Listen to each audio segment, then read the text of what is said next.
Yeah, I believe when we're talking about climate policy and climate ambition, we have to talk about leaving no one behind. That is the motto of the 2030 agenda, and that means including women, children, the elderly, and youth especially, because we're the ones that will be affected by this most of all in the future and already in the present as well.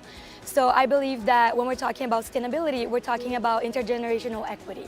So that means ensuring that future generations, as well as current and past generations, have access to the same resources in terms of natural resources and nature overall. So that is why it's really important that we have youth in the discussions, and that is not just activism, academia, but also in policy. So we need youth in the negotiation tables, we need youth here at the UNFCCC at COP25, because we do have a lot to say, we do have a lot of proposals, and I would say especially in education.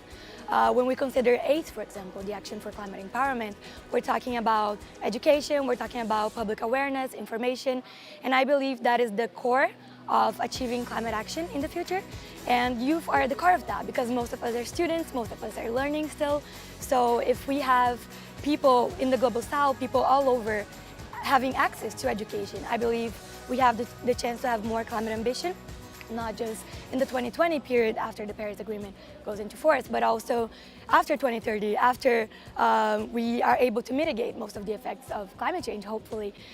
Those youth are going to be the leaders in the future, are going to be the diplomats, the Secretary Generals. So it's really important that we have them in the negotiation tables and all kinds of international forums. It's very important. Like I said before, with leaving no one behind, that includes women.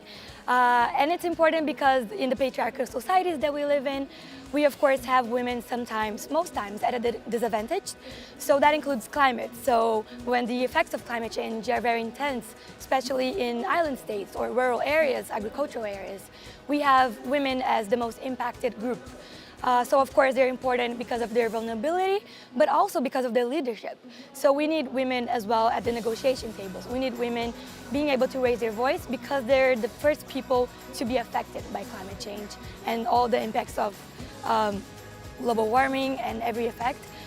So we need women to be in national governments leading climate action. And the NDCs and all of those plans that are happening at the national level, because there is research that shows that when women are in leadership roles, we have more sustainability, we have more agreements that relate to climate action. So there's enough research that shows that we do have an important voice as women.